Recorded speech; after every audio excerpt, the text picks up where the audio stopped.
The first story is called Call Center Compliance. About 2 years ago, I worked for a bank, helping people over the phone. We started noticing a lot of scams going on with gift cards.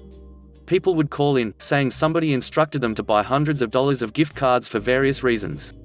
I answered the phone one day for an entitled man, and this is how it went. "Hello, thank you for calling and thank you for coming in fully verified. How can I help you?" "Hello, yes, I need you to unlock my card to allow me to make a big purchase." "May I ask what you're trying to purchase?" I looked through his transaction history and I see two $500 charges that were declined and his card was flagged for fraud. "Yes, I'm trying to purchase 2 gift cards. A man called me and told me I won a free trip to Disneyland. I'm going to take my grandson, but I have to send him the gift cards to pay for our flights." At this point, my heart sunk. This man thought he was going to get free tickets to Disneyland for his grandson. But in reality, somebody was taking advantage of his naive nature. I knew I'd have to be the bad guy in telling him it was a scam, but most people thanked me for looking out for them. "Sir, I'm very sorry to tell you this, but we've been receiving a lot of claims with gift cards, and that is most definitely a scam, unfortunately. But that is why we locked your card, because we're trying to prevent this from happening to other clients. The fraud department detected a scam and we locked your card." This sends him into a full meltdown. I had to turn the volume of my headset down from how loud he was screaming, in a store mind you. "Listen here, you idiot. Unlock my card now or I'll have your job by the end of the day. Don't tell me what I can and cannot do with my money. Unlock my card, right now." I sat there in silence and shock. I was trying to help this man and yet he had the nerve to say all this. I told him that if I unlock the card, there is a 30-minute processing time, and that he is responsible for whatever happens with his money, and that when this comes back as a scam, we will no longer be liable for it and he will have to call the ones giving out the cards. He agrees and I go through the process of unlocking his card. After he hangs up, I make sure to write a lengthy note on his account about the ordeal, because I didn't want anything to fall back on me. About a week later, I get a message from a coworker in the fraud department. He asks if I have time to talk on the phone and I say of course. "Hello. I have a gentleman on the phone that had called you last week. He claims he's a victim of fraud and that you advised him to unlock his card. Can you explain to me what happened?" I was furious. "You can be irresponsible with your own money. But don't try and blame me for your idiotic choices, especially after I told you not to." I calmly explained to him what happened, and told him that he was more than welcome to listen to the phone call. I spent 5 minutes on the phone with him listening to the recording, and the fraud department was practically laughing. He said, "Thank you, you can hang up now."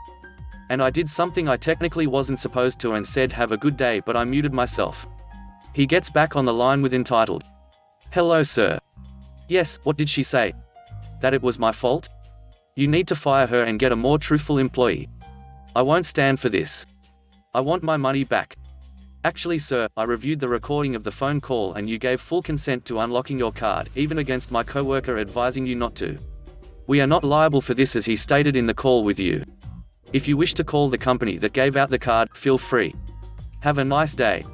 The man starts screaming into the phone as fraud department hung up. Because I was still on the line, I could hear him screaming into the phone as I sat there giggling to myself. I knew the company wouldn't give him any money, as I've seen it happen before with prior cases. Thank God I recorded that note. Maybe that will teach him a lesson about being nice to people trying to help him. The next story is called Schedule Compliance. I used to work tech support for a large company and it was my first proper job. As such, I started as an apprentice. This story takes place about a year into my apprenticeship, so I still had much to learn. On this particular week, I was working the shift that started an hour earlier than everyone else, so I was solely responsible for support before everyone else arrived at 9. My manager sent me on a job quite a few miles south and it was going to take around 2 days. On Monday, I informed my manager that I'd be leaving Wednesday afternoon and coming back Friday afternoon and he'd need to cover my shift. It isn't my responsibility and I didn't need to say anything, but I thought I'd help him out by giving him a nudge. It came to Wednesday and I suspected he hadn't arranged anything, so I thought I'd give him another nudge, genuinely trying to help the guy out, just letting you know that my early shift will need coverage for the rest of this week. Right you are, thanks. So off I went on Wednesday, thinking I was doing a great job and keeping everyone in the loop. We knocked the job out of the park and finished by Thursday evening, so I head to the hotel and enjoy some sweet expenses. Friday morning, I head out in a rental they'd given me for the trip and start the journey back to head office. I get a call from my manager. "Where are you?" "Heading back, I've just set off." "I don't see anything in your calendar?" "I didn't put anything in it." I told you about it. The finance director came in this morning and couldn't access the system, and you were supposed to be here for 8. I told you about it. Speak to me when you get back. The finance director happens to be my boss's boss's boss. Not a dude you want to get mad. And he was mad. Turned out his network cable had somehow come loose and couldn't access the network. He sat stewing from 7, expecting someone to arrive by 8 and fix it, only to have no one turn up until a few minutes before 9, the head of IT. My boss's boss. Who took a fair few expletives on the chin. I arrived back at the office as planned, expected and informed, Friday afternoon. My manager calls me over and gives me a lecture on the importance of communication. I tell him, I told you Wednesday I'd be back Friday afternoon and my shift would need covering. He couldn't even look at me as he says the following in the most condescending manner possible, loud enough for the head of IT to hear. I don't know, man. I've got a pretty good memory and I do not recall that conversation. Then sends me to the head of IT, who gives me a bit of a sterner lecture on the importance of communication. The word disappointed was mentioned. I go back to my desk defeated. My victory in the South quashed and sullied. My manager finishes the barrage, next time, put it in the calendar and tell everyone in writing. The words ricocheted around my mind for a while until they settled and sat imprinted in my brain. I chalked this up to a learning experience and carried on. Fast forward a few months later. The words lay dormant until a bizarrely similar situation occurs. I was sent on a job for a few days and was returning, once again on a Friday afternoon, and it just so happened to fall in a week when I was doing the early shift. As soon as I heard about the job, the words sprang back into life. Put it on the calendar. Tell everyone in writing. Now I could have put the details of my trip into my personal calendar. But I thought, why not enter it in the IT department's shared calendar? Which the head of IT is part of. And when telling everyone in writing, surely that means everyone involved the last time. The IT department, and of course, the finance director. So I send off an email to my manager with the IT department, and, just for fun, the finance director copied in. Something like, hi, as you are already aware, I'll be working down south this week until Friday afternoon.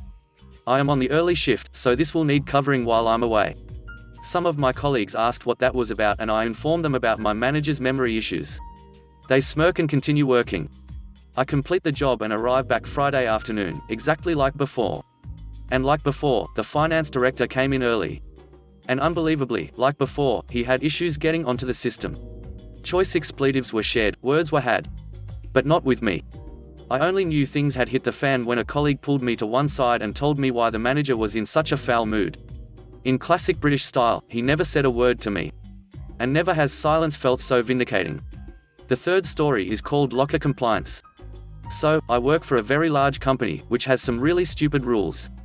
Now, the problem is, we have a place where the staff has to leave anything other than one store-approved bag.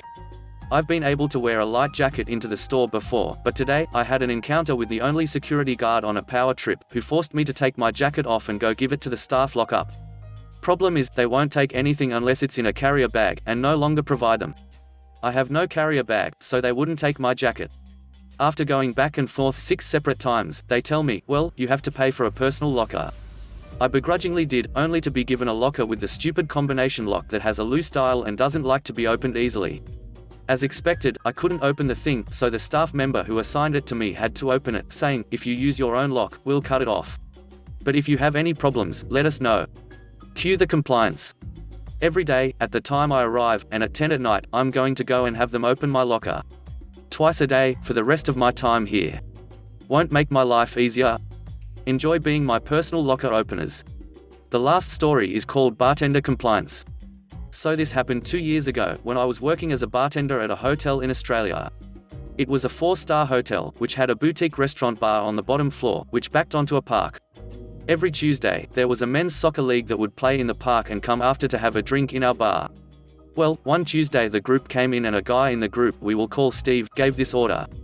I'll have 1 round of 5 beers now and bring us the second round in 10 minutes. Can you handle that? Not a strange request, so I go no problem and Steve pays for both rounds. I pour the first and he and the group sit down. 10 minutes go by and I go to pour the second round when the keg runs out. Not a big deal, I go to the group and let them know their next round will be a couple more minutes as I have to change over the keg downstairs. Apparently, this was not okay with Steve as he says, well then mate, what are we getting for free? Since changing kegs over is pretty common and I'm a pretty sarcastic person I replied, I can get you a round of waters. Apparently, that was the wrong answer. Steve blew up, telling me that is no way to treat a customer and he wants to speak to my manager. Thankfully, my manager was awesome and backed me up, telling Steve that he will have his next round in a few minutes and will not be getting anything for free. Fast forward a week and Steve is back, this time on our back patio, but has taken his shirt off at the table around a bunch of people eating. My manager asks me to go ask for him to put his shirt back on. I confirm since Steve isn't my biggest fan, but my manager insists. I go out and tell him he needs to wear a shirt while inside our restaurant as everyone is eating. Steve loses it on me again, degrading my job, my attitude, and talks about his own business and how much better he treats customers than me. People yelling at me doesn't bother me, so I let him get his anger out and wait for him to put his shirt on, then go back behind the bar to serve other customers. This is where the malicious compliance comes in. After Steve is done with his beer, he comes inside and right up to me at the bar and says, "Hey, every week your manager gives me 5 2-for-1 drink coupons. Give me some for next week." I could have said no, but the coupons behind the bar are not signed by the manager, so I knew they wouldn't work if he tried to use them anyway. So to avoid an argument I said, "Sure man, here you go. Take 6. The following Tuesday, I'm off and I get a text from a college saying, "You'll never guess who got banned from our bar. That Steve guy that hates you apparently stole some unsigned 2-for-1 drink coupons and tried to use them today with the manager. But they were unsigned, so the manager assumed he stole them. He tried to argue that a bartender gave them to him, but the manager said no way would his staff give away invalid coupons. That makes no sense. So I never said anything and never saw Steve at our bar again." Thanks for watching the video. I hope you enjoyed it. If you did, you know what to do. Leave a like, comment and subscribe. It really helps. See you soon. Bye bye.